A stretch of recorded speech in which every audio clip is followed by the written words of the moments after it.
여러분 안녕하십니까. 3월 26일 수요일 프레스룸 라이브 구경호입니다. 자, 오늘 첫 소식은 걱정스러운 산불 소식입니다. 나흘 전 경북 의성에서 시작된 산불이 안동과 청송 등 인접 지역으로 번지면서 사상자와 피해가 속출하고 있는 상황인데요. 자, 현장 나가 있는 취재 기자 통해서 자세한 상황부터 보도록 하겠습니다. 자, 손성민 기자, 뒤로 분주한 모습이 보이는데 현장 분위기는 지금 어떻습니까? 네, 저는 지금 경북 의성 산불 현장 지휘본부에 나와 있습니다. 밤사이 산불 피해가 커지면서 이곳 현장은 굉장히 분주한 모습인데요. 산불 피해를 우려해 본부를 한 몇 옮겼을 만큼 산불의 기세가 맹렬한 상황입니다. 이곳은 발화 지점에서 차로 약 40분 정도 떨어진 곳입니다.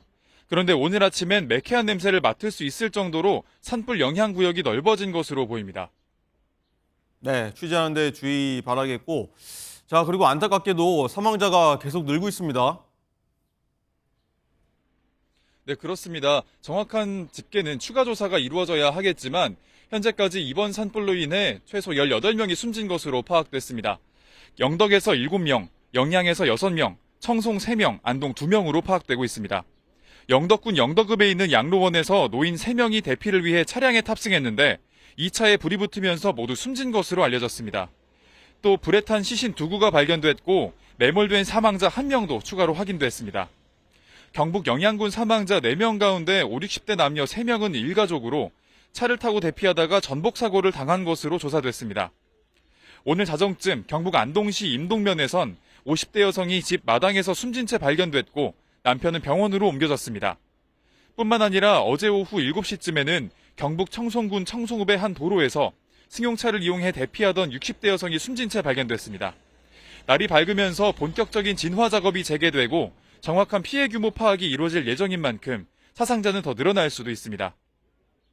예, 더 걱정되는 건 피해 지역이 지금 확산하고 있다는 건데 현재 상황은 어떻게 지금 파악이 되고 있습니까? 네, 산불은 지난 22일 경북 의성에서 시작해 총 인접한 7개의 시군으로 번졌습니다. 경북 의성에서 시작되어 안동과 청송을 지나 봉화, 경주 등 경북 북부 지역 전역으로 빠르게 확산하고 있습니다. 다행히 경주와 봉화 산불의 주불은 진화된 것으로 전해지고 있는데요. 이 불로 신라시대에 지어진 국가보물인 의성 고운사가 전소되는 등 보물 2건, 명승 2건 등 모두 8건의 문화유산이 불에 탄 것으로 집계됐습니다. 세계 문화유산인 안동 하회마을과 병산서원 약 10km 앞까지 닥쳤던 산불은 불길이 다른 방향으로 물러가면서 고비를 넘겼습니다. 이번 산불로 영향구역만 15,000헥타르가 넘는 것으로 추정되는데요. 이는 서울시 면적 약 4분의 1에 해당되는 규모입니다. 당국은 인력 4,900여 명과 장비 550여 대를 투입해 진화에 총력을 기울이고 있습니다. 오늘도 초속 20m 안팎의 강풍이 예고되어 있고 경북 전 지역에 건조특보까지 더해져 진화 작업에 어려움이 예상되고 있습니다. 추가 소식 들어오는 대로 전해드리겠습니다. 지금까지 경북 의성 산불 현장 지휘본부에서 MBN 뉴스 손성민입니다.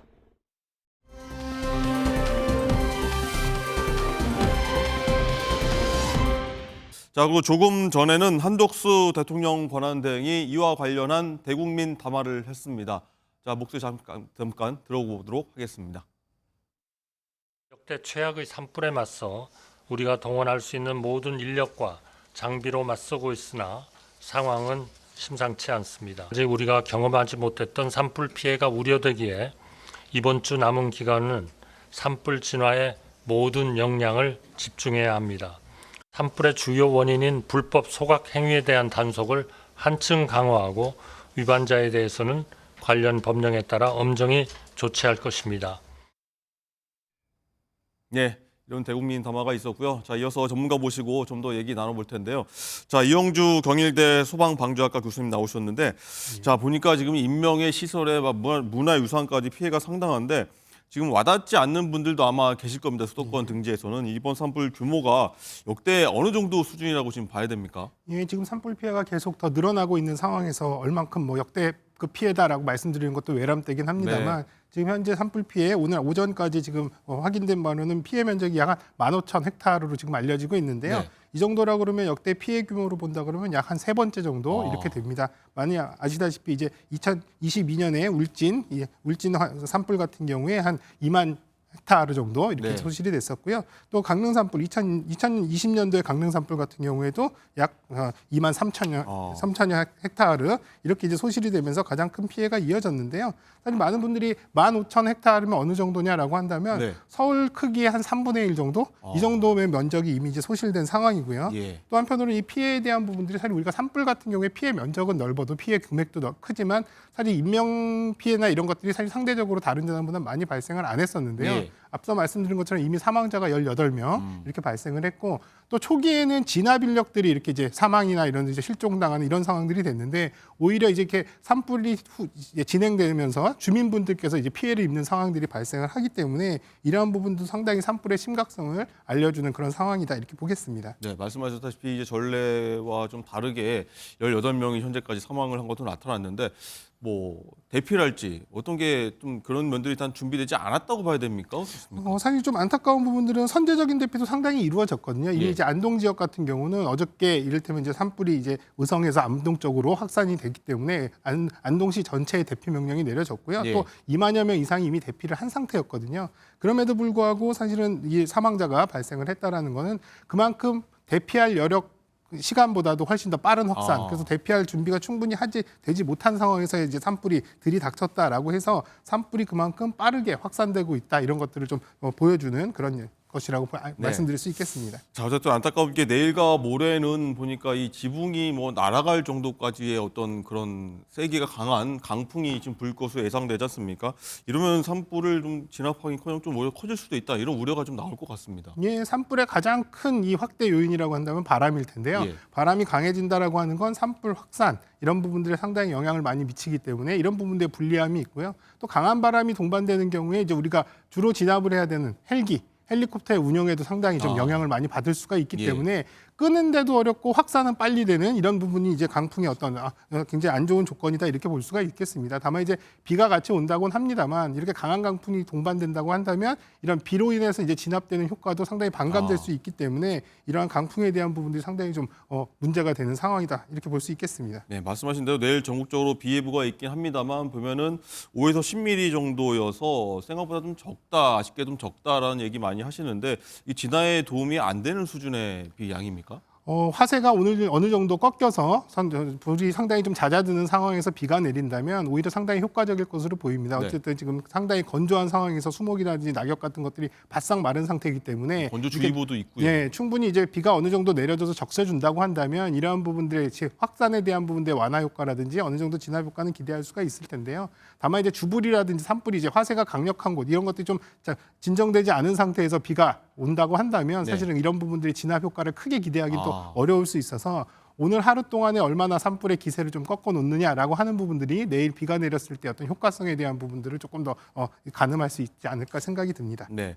자, 강풍 얘기 좀 더 해보면 이번 산불 특징이 이제 바람이 워낙 세게 불다 보니까 이 불씨가 산에서 산으로 이제 옮겨가는 그래서 뭐 도깨비 불이다 하는 이런 현상 때문에 더 잡기 힘들고 진화 작업이 쉽지 않다 이런 얘기가 나오더라고요. 네, 맞습니다. 이제 이걸 도깨비불이라고는 이제 얘기도 하지만 실제로는 이제 전문 용어로는 비화라고 그래서 비화. 날아다니는 불이라고 얘기를 아. 하는데요. 실제로 이제 불티라든지 이런 것들이 강한 상승기류, 산불로 인해서 굉장히 강한 상승기류가 생기거든요. 예. 그럼 이 상승기류를 타고 원래 불티가 날아갈 수 있는 곳보다도 훨씬 더 멀리까지 날아가는 이런 현상들인데요. 이렇게 멀리 날아가도 불이 안 꺼지는 모양입니다. 예, 왜냐하면 이제 이런 것들이 단순히 그냥 작은 불티가 아니라 솔방울이라든지 이렇게 아주 어느 정도 이런 잘 타고 있는 물질 자체가 날아가는 거기 때문에 그만큼 이제 이런 것들도 날려버릴 수 있을 정도로 바람이 강하기 때문에요. 그렇군요. 예, 그래서 실제로는 한 2, 3km까지 이런 분들이 띄엄띄엄 떨어져 나가면서 이렇게 불을 이제 다시 옮기고 있는데요. 이러다 보니까 사실 우리가 산불 진행 방향을 예측해서 이를테면 방화선을 구축한다거나 진압을 집중해서 진행하는 과정에서 다른 곳에 전혀 생각지 않은 곳에서 동시다발적으로 또 화재가 계속 건너뛰어서 불이 나고 일어나는 있다. 상황이 되니까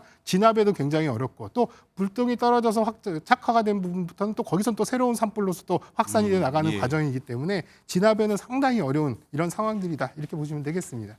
그런데 뭐 예상할 수 없는 게 또 이번 뭐 내일부터인가요? 오늘부터는 또 이 안동 쪽으로 좀 불길이 남풍이 불면서 불길이 좀 옮겨간다고 하는데 어쨌든 남풍 같은 경우는 좀 예상이 되는 상황인데 그렇다면 아까 말씀하신 대로 어떤 뭐 사전에 대비책 미리 물을 뿌려놓는다든가 그런 대비도 할 수가 있는 겁니까? 예, 일단 방화선을 구축한다라는 측면에서는 뭐 전체 산에 이제 주불이 나는 화선을 전체 전면에 이제 방화선을 구축하기는 어렵습니다만 이러한 화재가 이제 확산되는 경로상에 인근 마을이라든지 또 이제 민가라든지 이런 것들이 있고 또 이제 기반 시설 같은 것들이 있다면 이런 부분들의 방호를 위해서 그 중간 지점 정도에 이제 일단 물을 뿌려놓는다든지 해서 방화선을 구축하게 되는데요. 이러한 이제 우리가 바람의 방향이나 화재 확산 방향을 예측해서 방화선을 구축한다 하더라도 실제로 화재가 발생한 현장에서는 또 바람의 방향이 시시각각 변하거든요. 왜냐하면 정상적인 어떤 이제 이 기상 현상의 바람뿐만 아니라 화재로 인해서 생기는 여러 가지 기류들이 생기면서 바람 방향이 계속 바뀌기 때문에 이러한 것들 때문에 방화선의 구축이라든지 진압 작업을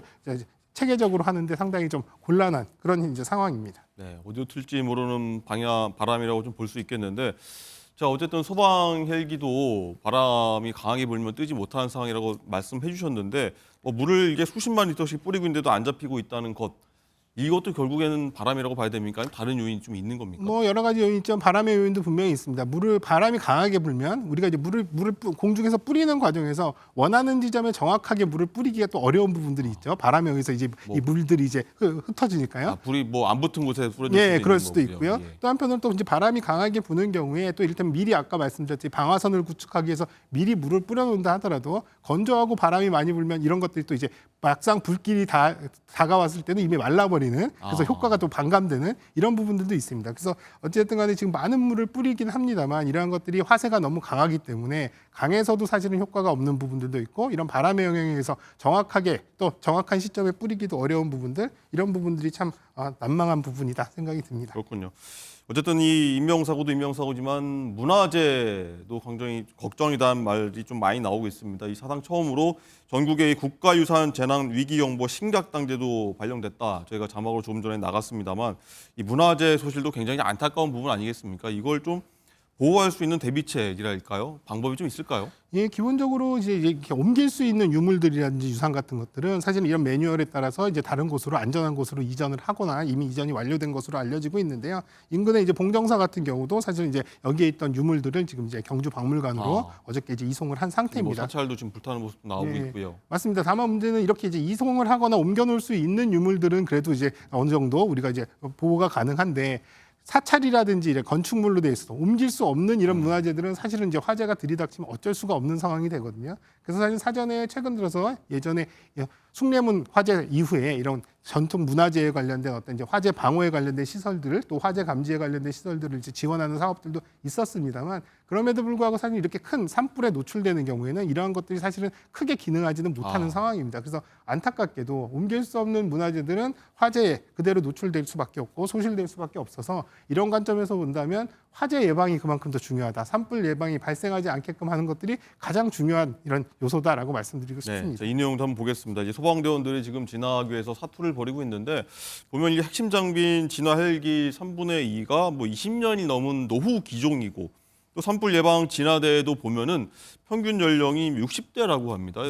뭐 많이 좀 고생들 하고 계신데 뭐 젊은층 인원이랄까, 새 기종이랄까요, 많이 투입해서 잡아야 될 텐데 왜 안 되는 것이냐 이런 얘기들 좀 나오는 것 같아요. 예, 이 부분은 약간 좀 관점을 달리할 필요는 있습니다. 항공기 같은 경우도 뭐 20년 이상 된 기종들이 상당히 있긴 합니다만 사실 항공기 같은 경우는 엄격하게 잘 관리해서 정비하면서 사용하기 때문에 사실은 이 부분이 단순히 뭐 20년이 지났기 때문에 상당히 이제 노후화돼서 문제가 있다 이렇게 보기는 어렵고 사실 고령의 이런 이 진압대 이런 인력들도 사실 선발을 할 때 체력 검정이나 이런 것들을 하거든요. 그렇기 때문에 뭐 단순히 나이가 많기 때문에 안 된다 이거보다는 그 역할과 직무를 할 수 있는 충분한 신체적 능력, 또 지식적인 능력이나 이런 역량들을 갖췄는지 이런 것들을 좀 들여다볼 필요는 있을 겁니다. 다만 이제 진화대 같은 경우는 현지에 이제 익숙한 분, 또 그리고 동원이 됐을 때 바로 오실 수 있는 분이다 보니까 그 지역에 계신 분들 중심으로 선발을 하게 되는데요. 지리 좀 또 알고 맞습니다. 있고요. 그러다 보면 사실 최근에 농어촌 산간 지역에 젊은 분들이 많지 않다 보니까 대부분 중장년에 이런 분들이 이제 지원을 하시고 이런 활동들을 하시게 됩니다. 그렇기 때문에 이런 분들을 사실 적극적으로 조금 더 진압에 대한 효과성이라든지 또 진압 과정에서의 안전 확보 이런 것들 하기 위해서 교육이라든지 훈련 같은 것들 조금 강화한다면 충분히 이런 부분들의 문제들은 해결할 수 있을 것이다 이렇게 생각이 듭니다. 네, 자 마지막으로 어쨌든 산불로 인해 발생한 연기도 문제가 될 텐데 흡입하면 굉장히 건강에 위험할 텐데 특히나 이 진압 대원들, 소방대원들도 흡입하면 굉장히 문제가 될 수 있지 않습니까? 이런 부분에 대해서는 대비책은 잘 마련하고 있는 걸까요? 예, 실제로 산불 진화대원들 같은 경우는 일반 소방관들처럼 면차라고 그래서 공기호흡기나 이런 장비들은 착용하지는 않습니다. 사실 왜냐하면 유독가스 같은 경우도 사실 대기 중에 확산이 되기 때문에 한 번만 마셔도 바로 뭐 위험한 상황들이 발생하는 경우들은 흔치는 않습니다만 네. 산불에 가까운 면, 그래서 이제 주불에 가까운 쪽에 진압 작업을 하는 경우에 이런 연기에 대한 피해들도 분명히 발생할 수 있습니다. 또 장시간 오래 흡입했을 때 문제도 있거든요.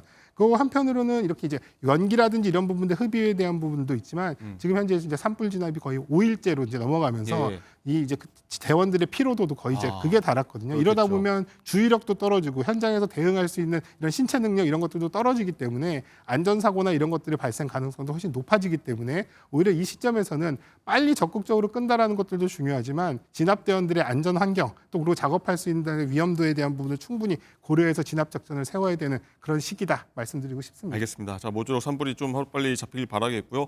모두 안전에 유의하기 바랍니다.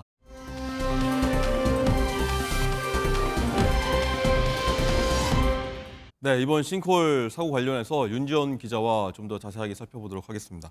자, 윤 기자, 좀 전에 리포트 보니까 일단은 이 싱크홀 전조 증상, 전조 현상이라고 하죠. 있었어요? 네, 그렇습니다. 이 싱크홀이 한순간에 발생하는 것처럼 보이지만 사전에 도로 주변에 균열이 생기거나 아스팔트가 움푹 들어가는 등 전조 증상이 발생합니다. 이 명일동 싱크홀 현장에서도 전조 증상이 있었다는 주장이 나왔습니다. 인근 상인 목소리 들어보시죠. 언니네 가게에서 그 소리는 들었는데 예사로 들었죠. 그냥 땅 뭐 갈라졌다. 그래서 저게 그냥 예사로 듣고 왔는데 어제 사고 나고 통화하면서 땅꺼짐이 언니네 가게에 그 갈라진 거 증조 아니었냐고. 그 언니네 집이 진짜 위험한 것 같아. 가게가 균열이 있던 다른 쪽 또 균열이 생겼대. 그럼 무너지는 거 아닌가 몰라. 어제 무너질 줄이야. 집 한 채만 하게 무너졌다 그랬어요. 근데 오늘은 점점 더 심해진다고 그러던데. 우리 가게도 가까운데 우리 가게도 문제 있을까 봐 걱정은 되죠. 하지만 이런 전조 증상이 사고를 막지는 못했습니다. 네. 리포트에서 보신 것처럼 지난 6일 주유소 바닥에 균열이 생겼다는 민원이 접수됐지만 현장 방문 조사 결과 집안 치마는 발견되지 않았고 주유소 내에 계측기 2개소를 설치해서 주기적으로 검측을 시행했지만 계측 결과에서도 이상이 발견되지 않았습니다. 지난해 12월에는 사고 발생 지점에서 국토부의 특별 점검도 이뤄졌는데요. 인근에 지하철 9호선 연장 사업이 진행되는 만큼 특별 점검에 나선 건데 당시 지표 투과 레이더 탐사를 했지만 다시 말해서 땅속 빈 구멍은 발견되지 않았습니다. 네, 어쨌든 사고가 발생을 한 거고 네. 결국 사망자까지 발생을 한 거예요. 네, 그렇습니다. 이 싱크홀에 매몰된 오토바이 운전자 박모 씨가 실종 17시간 만인 어제 오전 11시 22분쯤 심정지 상태로 발견됐습니다. 네. 어제 새벽 박 씨의 휴대전화와 오토바이가 싱크홀 속에서 먼저 발견됐고 숨진 박 씨는 싱크홀 중심선에서 50m 깊이 지점에 헬멧과 바이크 장화를 착용한 채 발견됐는데요. 네. 숨진 박 씨의 사연이 공개되면서 더욱 안타까움을 자아내고 있습니다. 34살 청년 박 씨는 생업을 위해 부업으로 배달업을 하던 가장이었습니다. 지난 2018년 사고로 아버지를 잃고 어머니와 여동생과 함께 생활하면서 실질적인 가장 역할을 해왔다고 하는데요. 유가족 목소리 들어보시죠. 열심히 살고 아버님 들어가시고 열심히 살라고 엄마랑 노동자고 근데 갑자기 이렇게 돼버리니까 좀 안타깝지. 어머니랑 둘이 사셨군요. 좀 생계를 위해서 오토바이 배달 일을 하셨다고. 다른 일 있었지만 그게 좀 안 되다 보니까 생계를 위해서 어쨌든 살아야 되죠. 젊은 사람이 맞아. 네, 사고 당일도 퇴근 뒤 부업으로 배달 일을 하기 위해서 이동하던 중에 사고를 당한 것으로 전해집니다. 네. 하루아침에 아들을 잃은 어머니는 비통함을 감추지 못했는데요. 장례식장 바닥에 주저앉아서 이런 일이 어디 있냐며 오열한 것으로 전해집니다.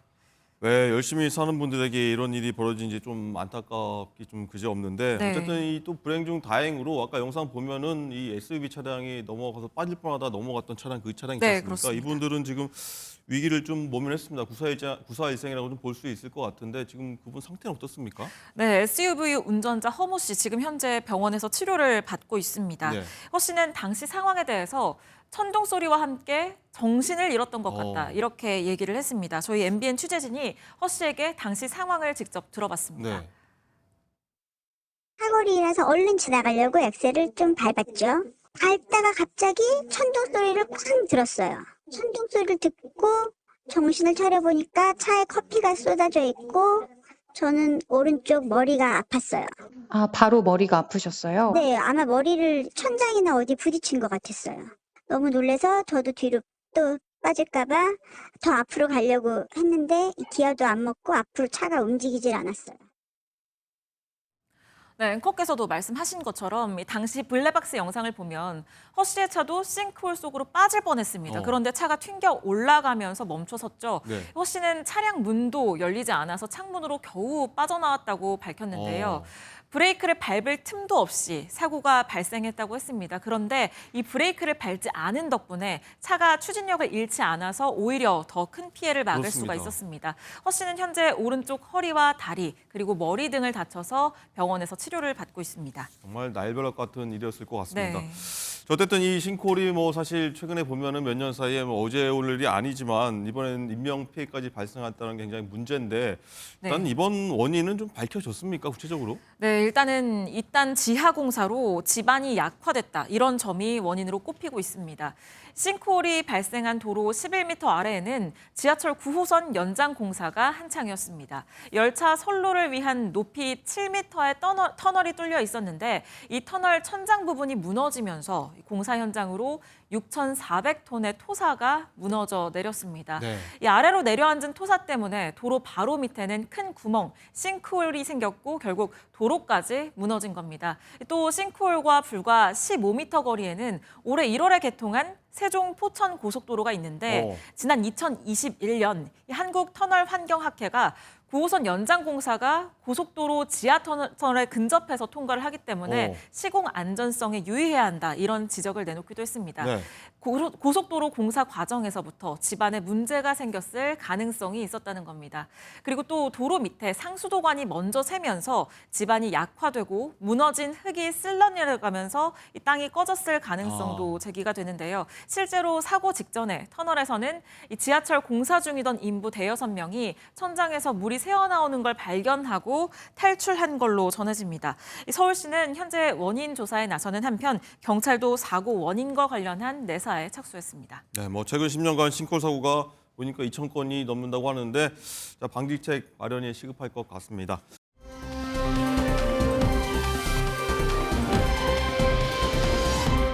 정치권의 오늘 최대 관심은 바로 오늘 오후 2시 더불어민주당 이재명 대표의 공직선거법 위반 사건 2심 선고일 겁니다. 1심에서 징역 1년에 집행유예 2년이 선고됐는데 2심에서 경감된다고 해도 의원직 상실형인 벌금 100만 원 이하가 될지 아닐지가 초미의 관심이죠.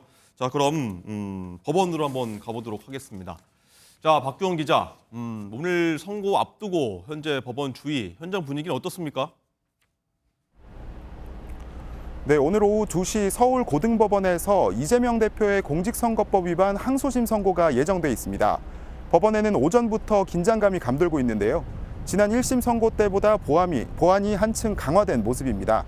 법원은 이번 주 내내 외부인의 출입을 전면 통제하고 있습니다.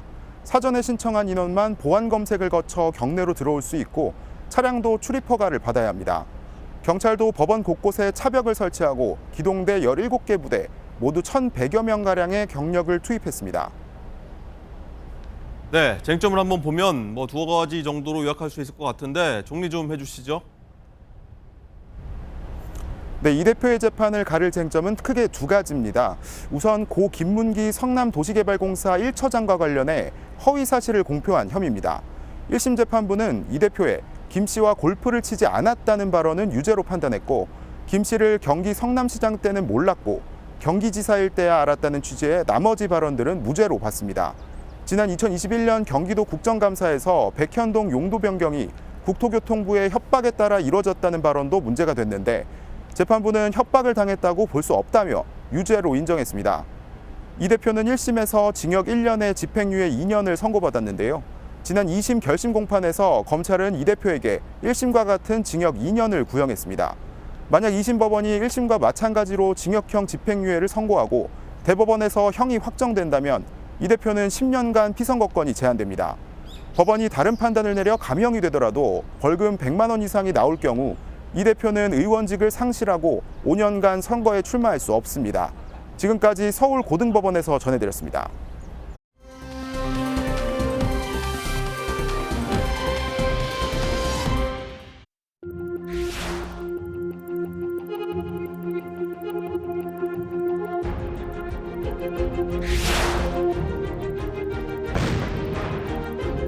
항소하게 될 것입니다. 도저히 수긍하기 어려운 이재명 대표 죽이기 사법살인 시도라는 아이 죄 대표라고 불려도 손색이 없습니다. 2심 선고에서는 무죄를 확신하고 있고요. 구형이 중요한 게 아니라 실체가 중요합니다.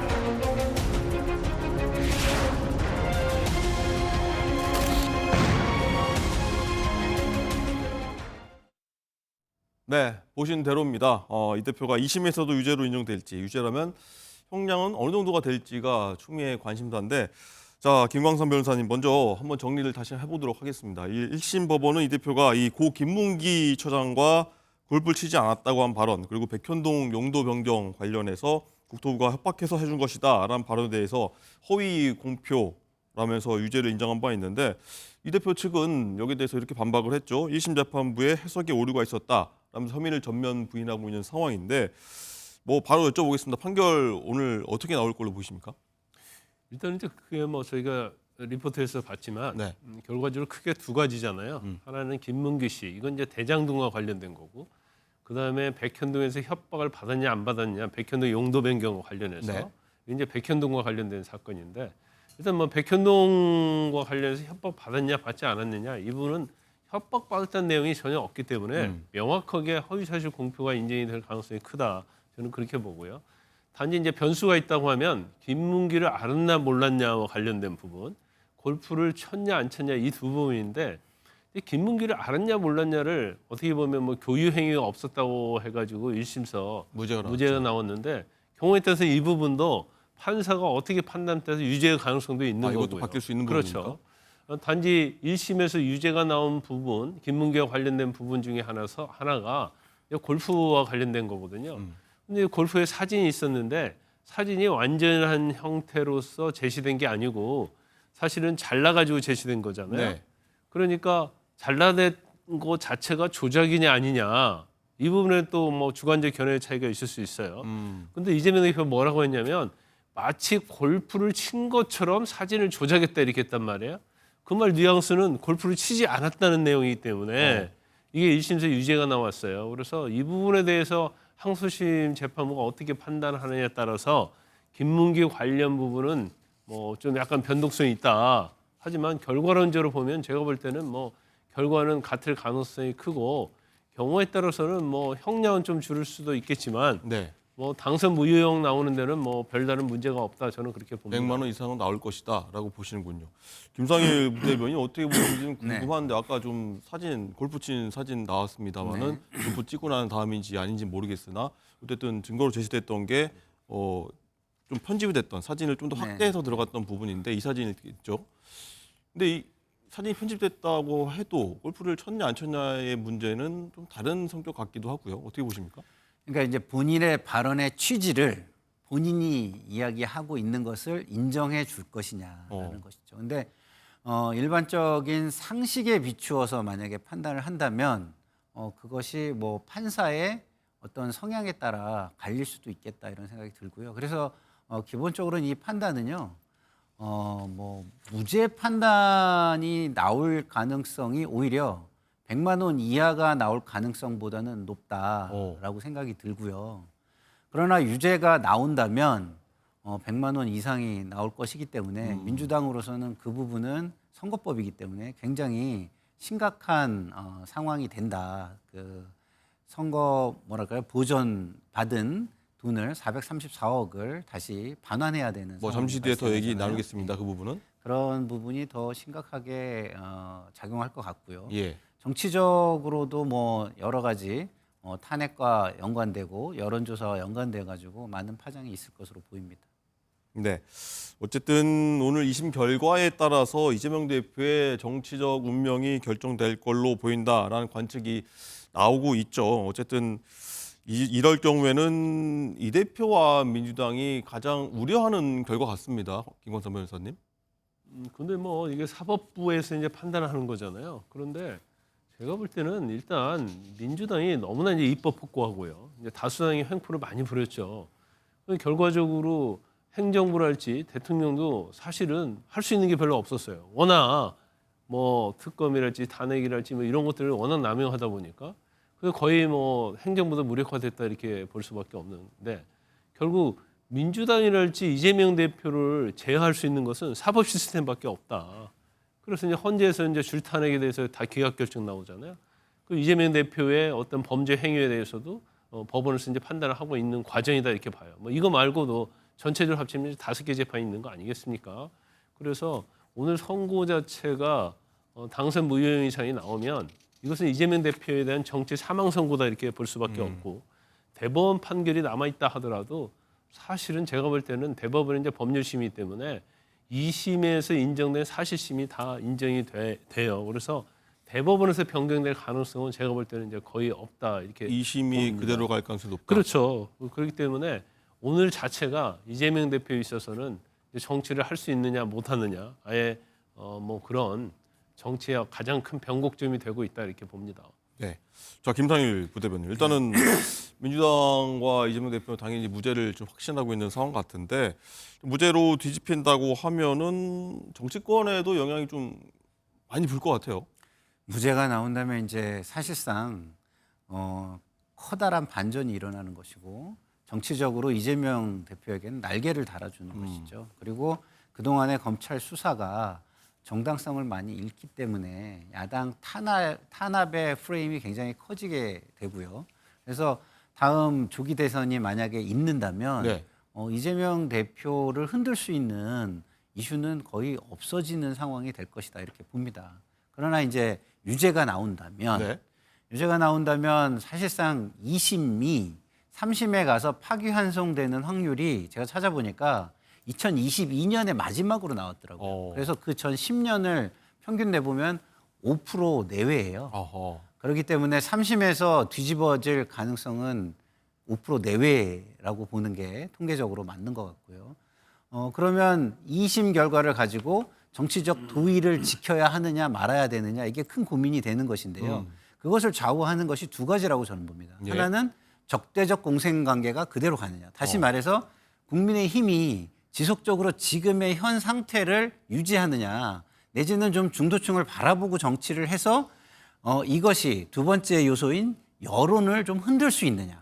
그래서 여론이 좀 흔들린다면 민주당 내에서도 이건 도의에도 맞지도 않거니와 현실적으로도 이거는 무리가 있다라고 해서 이재명 대표의 대세론이 흔들릴 가능성도 있습니다만 아까도 말씀드렸듯이 이것은 오히려 민주당 자체보다는 외부 환경인 국민의힘과 여론의 향방에 따라서 바뀔 가능성이 훨씬 크다고 봅니다. 네, 김광선 변호사님. 일단은 말씀 중에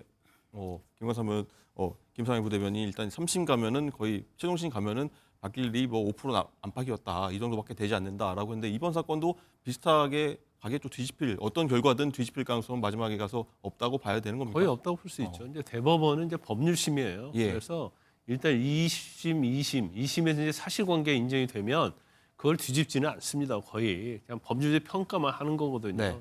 근데 이 사안 자체는 그렇게 복잡하지 않아요. 김문희 씨와 관련해서 뭐 골프를 쳤냐 안 쳤냐. 만약에 1심이 그대로 간다고 한다면 그다음에 뭐 협박 받았냐 받았지 않았느냐. 이 부분에 대해서 거짓말을 했냐 안 했냐 이런 부분이거든요. 그래서 사실 항소심 재판도 뭐 4번 5번 할 필요가 없는 재판이거든요. 이 재판 자체는 간단하게 뭐 1번이나 2번 하면 끝날 수도 있는데 워낙 뭐 이재명 대표 측에서 이제 시간 끌게 하고 그다음에 계속 뭘 주장을 하니까 이제 재판부에서는 이제 어쩔 수 없이 좀 받아들여줬다 이렇게 볼 수밖에 없어요. 그래서 실질적으로 오늘 유죄 선고가 나오면 우리가 일반적으로 구급 공무원 같은 경우에는 기소만 돼도 징계하잖아요. 근데 지금 5개 재판 받고 있고 1심에서 유죄 판결, 그것도 징역형의 집행유예, 실형 선고가 났음에도 불구하고 이재명 대표가 민주당이 일극 체제이기 때문에 사실은 1심에서 이 정도 나오면 사실은 정계 은퇴하고 그래야 하는데 그렇지 않고 또 2심에서 유죄 나오도 끝까지 대선에 출마하겠다고 그렇게 공공연하게 얘기하고 있지 않습니까? 이런 부분을 아마 이제 국민들이 네. 제가 볼 때는 그대로 내버려 두지 않을 겁니다. 자, 그런가 하면 이재명 대표가 2심 재판부에 피고인 진술서를 제출해서 막판까지 호소를 한 걸로 알려지고 있는데 이 부분도 잠깐 보도록 하겠습니다. 자, 이 부분도 이제 김광선 변호사님께 한번 여쭤봐야 될 것 같은데 이 30여 쪽 분량의 진술서라고 하는데 아까 처음에 좀 말씀하신 것처럼 434억 선거 보전 비용 문제를 언급했다고 하는데 이 제1야당이 이제 과도한 채무를 감당할 상황에 처하면 민의가 왜곡되고 민주주의 훼손된다 이렇게 얘기를 했다는 건데 변호사 입장에서 보였을 때 재판부가 이런 부분도 고려를 하게 됩니까? 아니 양형이 있으면 고려할 수가 있죠. 양형이 있으면 고려를 할 수 있는데 이게 지금 피고인이 진술을 내는데 우리가 보통 양형은 죄를 다 인정한 걸 전제로 해서 이런 게 있기 때문에 형량을 낮춰달라 이런 거거든요. 네. 그런데 지금 본인이 이제 피고인 진술서를 30쪽이나 냈다는 것 자체는 굉장히 다급한 거죠. 급박해요. 그런데 본인의 어떤 변명, 무죄 주장 그런 것만 쓸 수는 없잖아요. 그러니까 거기에 민주당이 이제 434억 물어내야 한다. 이거에 대해서 토해내야 한다. 그러니까 봐달라는 거 아니에요. 쉽게 말하면. 근데 본인 자체는 지금 무죄다고 주장하고 있는 거 아닙니까? 무죄인데 뭘 봐줄 게 뭐가 있어요. 앞뒤가 좀 안 맞는 거다. 그거 안 맞죠. 네. 무죄인데 자, 유죄인데 민주당이 434억을 토해내야 하니까 그러면 이걸 무죄로 만들어야 돼요. 그건 아니잖아요. 저희 얘기 자체는 유죄를 전제로 해서 민주당이 이거 다시 434억을 반환하지 않게 해달라. 설사 유죄가 된다 하더라도 그러니까 그 다음에 이제 2단계의 어떤 전법이라고 볼 수 있는 거죠. 그래서 저게 반영은 될 수도 있겠지만 형량이 반영은 될 수는 있을 거지만 네. 형량을 좀 낮출 수는 있겠지만 제가 볼 때는 본질적으로 이제 저 부분이 형량을 낮추는다랄지 무죄나 유죄를 결정하는 부분으로는 영향을 미치지 않을 것이다 이렇게 봅니다. 네. 또 이 진술서 내용 좀 더 보면은 이 대표가 이런 얘기했다고 합니다. 정치적 생사가 달려 있는 사적인 궁박함 때문이 아니라 전 국민이 이 사건을 보고 있다. 이 사회적 영향이 크다. 이런 내용이 들어간 걸로 알려지고 있는데 김상일 대변인 네. 어떻게 보십니까? 굉장히 좀 절박한 심정 같기도 하고요. 절박함도 있지만 네. 형평을 잃고 정치적 의도가 있던 수사, 검찰의 수사이자 기소가 아니었냐라는 부분을 재판부에 항변하는 거다. 억울함을 좀 강조하기 위한 예. 것으로 보입니다. 그래서 사실 국민들도 기본적으로 보면 이 정도의 사안이면 이재명 대표가 지금 취하고 있는 것이 정치인의 도의에 맞냐 이런 여론이 높을 만한데 그 여론이 높지 않은 이유는 굉장히 상대적인 겁니다. 이 적대적 공생이라는 상대방이 굉장히 안 좋은 정치를 하고 있고 그 정치의 일환이 야당 탄압이다. 그리고 불공정한 수사와 검찰의 어떤 수사와 기소다. 이렇게 느껴지게 많이 했거든요. 그래서 그런 부분을 좀 더 자극하고 여론의 그런 부분을 호소하고 그런 부분에 대해서 재판부도 좀 다시 한번 돌아보게 하게끔 하기 위한 호소가 아닌가 싶습니다. 네, 어쨌든 민주당에서는 이 대표 무죄를 확신하고 있는데 어제 민주당 당 일각에서는 이런 얘기가 있었습니다. 어제도 아니죠. 사실 그제부터 나온 얘기긴 한데 보이지 않는 손이 작동하는 것 같다. 이런 얘기입니다. 한번 들어보시죠. 저희는 무죄에 대한 확신을 가지고 있고 요즘 여러 가지 사태들을 봤을 때 법원에 여러 가지 무형의 또는 보이지 않는 손이 작용하지 않길 바란다라는 저희들 바람을 좀 전해드리고 싶습니다. 이상으로 마칩니다. 저도 그런 걱정이 사실은 이제 가시화되고 있다라고 생각이 됩니다. 보이지 않는 손이 정말 움직이고 있는 것은 아닌가라고 생각이 들고 정말 이번 주가 그 보이지 않는 손이 있는지 없는지에 대한 결과물이 나오는 국민들께서도 알 수 있는 그런 주가 아닌가 싶습니다. 네, 김광선 변호사님. 일단 윤 대통령 탄핵 심판에서도 이 진보 진영 쪽에서 뭔가 움직이는 거 아니야라고 보수 진영에서 좀 문제 제기했던 부분과 약간 비슷하게 들리기도 한데 보이지 않는 손이 있다고 보십니까? 아니 지금 보이지 않는 손이 있을 수가 있어요. 지금 제가 볼 때는 불복을 위한 프레임을 지금 만들기 위해서 보이지 않는 손을 얘기하고 있는 거예요. 자기들에게 유리한 결과가 나오면 보이지 않는 손이 없었다. 불리하게 나오면 보이지 않는 손이 있었구나. 이렇게 주장하려고 한 겁니다. 이렇게 법원에 대해서 얘기를 하잖아요. 법원에서 이재명 대표에 대해서 유증교사 무죄 나왔잖아요. 그 보이지 않는 손이 작동해갖고 유증교사 무죄한 겁니까? 그건 아니잖아요. 헌법재판소도 마찬가지죠. 탄핵 심판할 때 심판 과정을 지나칠 정도로 피고인의 방어권에 관해서 문제가 생길 정도로 굉장히 빠르게 진행했잖아요. 그때는 얘기 않다가 선고가 좀 늦어지면서 이재명 대표 선고가 엎치락뒤치락 뭐 그보다 더 뒤냐 앞이냐 가지고 하다 보니까 이제 자기들에게 불리하게 되니까 이제 와서는 보이지 않는 손이 작동한 게 아닌지 우려된다 그런 얘기를 하고 있는 거예요. 변호사님 잠시 여기 보면 자막 보면은 윤 대통령, 이재명 대표 동시 재거론을 하려는 모 언론의 시나리오 펼쳐진다는 게 뭐 꺼림칙 가다 하는 김민석 최고위원 얘기거든요. 동시 재거론은 또 뭡니까?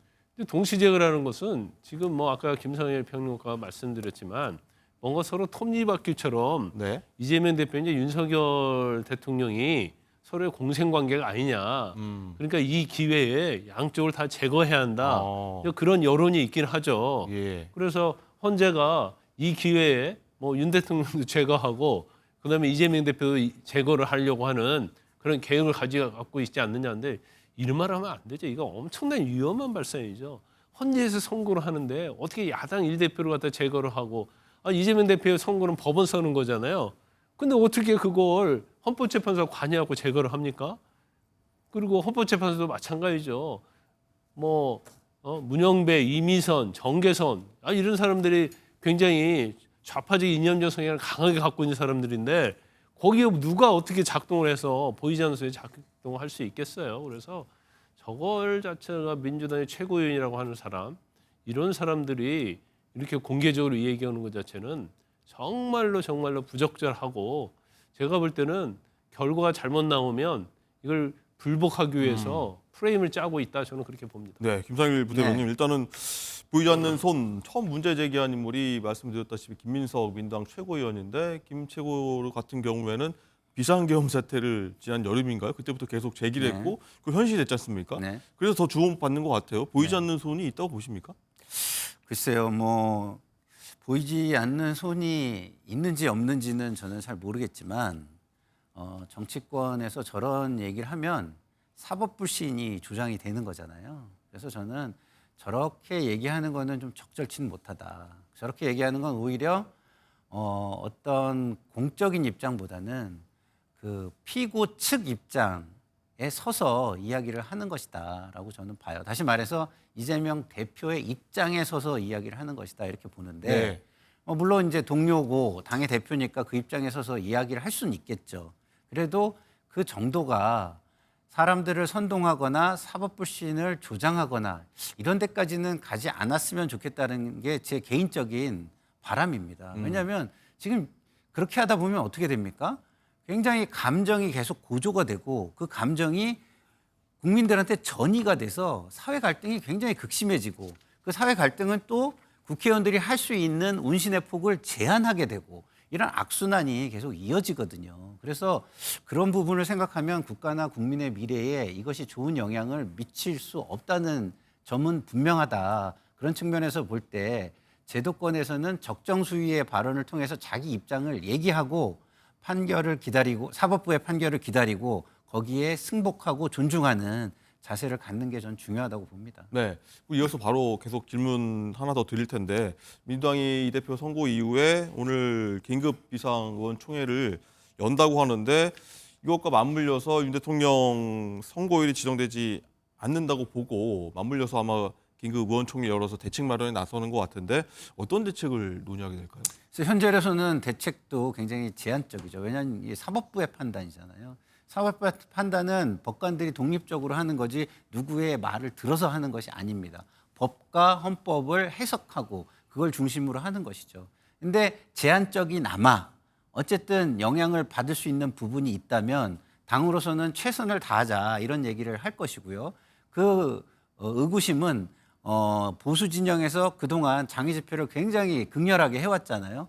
그 부분이 헌재를 위축시키거나 압박할 수 있는 부분도 있으니 그 압박을 낮춰주는 차원, 맞대응 차원에서의 어떤 집회나 이런 세몰이 이런 것이 필요하다라는 판단하에 그쪽 부분을 좀 강화하는 방법들을 논의하지 않을까 싶습니다. 네, 국민의힘도 어떻게 지금 공세표인지 한번 볼 텐데 국민의힘 같은 경우에는 이번 2심 선고 앞두고 이 대표 향해서 항소심 결과에 승복해야 한다 이렇게 좀 압박을 하고 있는데 이 대표가 유죄를 받을 걸로 좀 확신을 하고 있는 것 같은데 김광선 변호사님, 일단 윤 대통령 승복 메시지 두고서 뭐 이런 얘기가 좀 오갔던 걸로 기억을 하는데 여야의 상황이 좀 바뀐 것 같기도 하고요.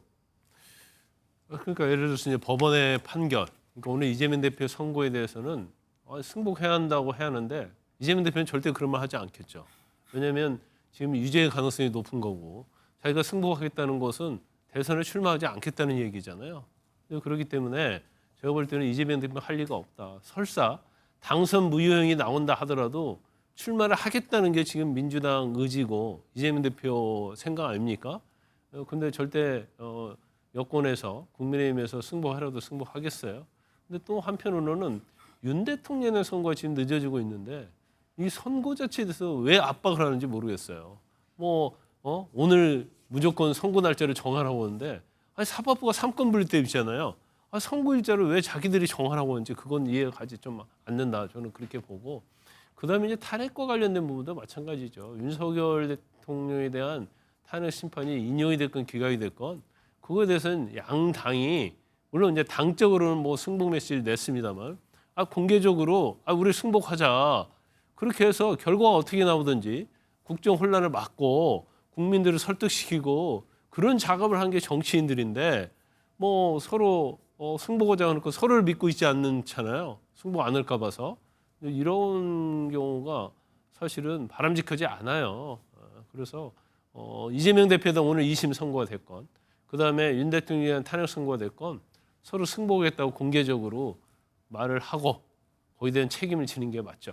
네, 김상일 부대표님 바로 여쭤볼 텐데 네. 자 민주당의 윤 대통령 탄핵 심판 결과가 나오면 승복해야 한다 계속 얘기했는데 일단 오후 2시니까 아마 2시에도 늦어도 한 2시 반 정도에 선거가 바로 나올 것 같은데 이재명 대표가 나와서 뭐 이건 가정입니다만 뭐 유죄가 나온다고 하면 1심 같은 뭐 벌금 100만 원 이상 형이 나온다고 하면 거기에 대해서 승복하겠다는 얘기를 바로 내놓겠습니까? 아니면 대법원까지 다시 보겠다 이런 정도 얘기할까요? 상황이 좀 복잡하죠. 승복이 이제 두 가지 의미가 있습니다. 하나는 법적인 승복을 하느냐. 네. 그렇지만 법적 승복을 해도 2심에 대한 법적 승복을 해도 3심을 할 수 있는 것이죠. 포기를 할 수는 없는 거잖아요. 네. 그래서 법적 승복을 하더라도 3심으로 가는 것 이것은 저는 승복을 안 한 것이다라고 볼 수 없는 것이고요. 네. 그러니까 정치적인 승복은 정치적으로 도의를 지킬 것이냐의 차원인 것이라고 저는 봅니다. 그래서 그 승복이 무조건적으로 무엇을 해라 이런 것이 아니라 정치적인 도의의 판단은 본인 스스로 하는 것이 하나가 있고요. 여론의 몫이 하나 있고 이런 겁니다. 그래서 기본적으로 본인의 몫은 정치적인 그동안의 도의를 생각하고 민주당의 그동안의 윤리성이나 도덕성을 생각해서 자기 결단으로 해야 되는 부분이고요. 여론의 부분은 아까도 말씀드렸지만 약간 상대적인 부분이 있는 겁니다. 국민의힘에서 윤석열 대통령과 관련된 주장들, 아주 강한 주장들을 계속한다면 그거에 대한 반작용이 반대 진영에는 틀림없이 있는 거예요. 사회적 갈등이 고조되고 있는 상황 속에서 그건 반드시 있는 겁니다. 상대방을 무조건 적대시해야 한다라는 생각들을 감정적으로 가지게 되는 것이죠. 그렇게 된다면 그 속에서의 정치적인 승복은 굉장히 여론 진영에서는 특히 지지층의 여론 지형에서는 쉽지 않은 게 될 수도 있다. 그래서 저는 우리 김광선 변호사님 말씀하신 대로 이것은 양당의 지도자들이 국가와 국민을 위해서 자기들의 이익이 아니라 국가와 국민과 역사의 미래를 위해서 다 같이 모여가지고 사법부의 결정은 무조건 승복한다. 이게 우리의 민주주의 제도인데 제도에 대한 승복이 없다면 앞으로 이 제도와 국가가 어떻게 존속할 수 있겠느냐라는 상징적인 선언을 종교계 지도자나 사회 지도자까지 같이 다 모여서 해줬으면 좋겠다. 그래야 사회적 갈등이 완화가 되고 국민 통합을 바탕으로 경제 발전이라든가 국가 발전을 이룰 수 있다. 저는 그렇게 생각합니다. 네, 시사하는 바가 있는 것 같고요. 자, 대법원 얘기 나왔으니까 더 한번 이어가 볼 텐데 김광삼 변호사님, 일단 대법원 선고 시점도 아마 중요한 변수가 될 것 같습니다. 뭐 무죄나 벌금 100만 원 이하가 나오면은 뭐 그냥 없는 얘기겠지만 벌금 100만 원형 이상이 나오게 된다면 어떤 조기 대선 국면이 또 한번 펼쳐진다고 하면은 이게 중요한 변수가 될 것 같은데 조기 대선 전에 대법원이 판결을 내놓을지 여기에 대해서 관심이에요. 일단은 제가 볼 때는 이제 대법원 선고가 나오고 안 나올 떠나서 예. 오늘 유죄 선고가 나오고 피선고건 박탈형 선고가 나오면 상실형이 나오면 이건 굉장히 대선에서 요동을 칠 겁니다. 그리고 이재명 대표에게는 엄청나게 불리하게 작용을 할 거예요. 두 번째로 그럼 대법원 판결이 언제 나오느냐? 사실은 이제 633이라고 해서 대법원서 3개월 이내에 선고하는 게 맞죠. 네. 그럼 3개월 이내면 오늘 선고면 6월 26일 아닙니까? 6월 26일. 네. 근데 이제 일단은 윤 대통령의 탄핵 선고가 언제 하느냐에 따라 달라 있어요. 뭐 이번 주가 될지 다음 주 넘어갈지. 근데 기각이 돼 버리면 조기 대선 안 가죠. 그렇죠. 그러면 이재명 대표는 뭐 무조건 피선거권 10년 박탈된다고 볼 수 있고 그러면 인용이 됐을 때는 어떻게 될 것이냐. 그럼 인용이 된다 하더라도 네. 이재명 대표는 시간 끌게 할 겁니다. 그래서 7일 이내에 상고해야 하는데 아마 마지막 날 상고할 거고 그다음에 대법원에서 소송기록서 통지 보내서 20일 이내에 상고 이수를 쓰도록 돼 있거든요. 이것도 마지막 날 쓸 거예요. 이제 그러다 보면 대법원에서 대선이 있기 때문에 굉장히 빨리 선고하겠다고 하면 대선 중에 선고는 될 수 있죠. 근데 이제 그렇지 않다고 하면 사실은 대선 과정에서 선고될 확률은 확률적으로 보면 그렇게 많지 않다 이렇게 봅니다.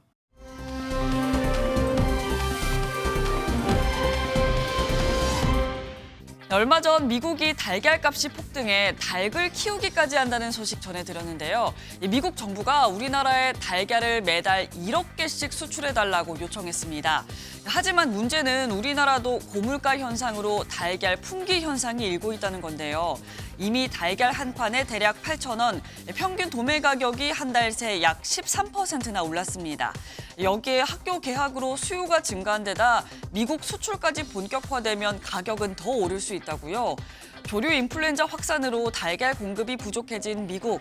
올해 연말까지 한국에 매달 최대 컨테이너 300개, 1억 개 분량의 달걀을 수출해달라고 요청했는데요. 우리 정부와 산란계 협회는 물가 관리와 수급 영향 등의 이유로 미국이 요청한 물량을 모두 보내긴 어렵다며 난색을 표하고 있습니다.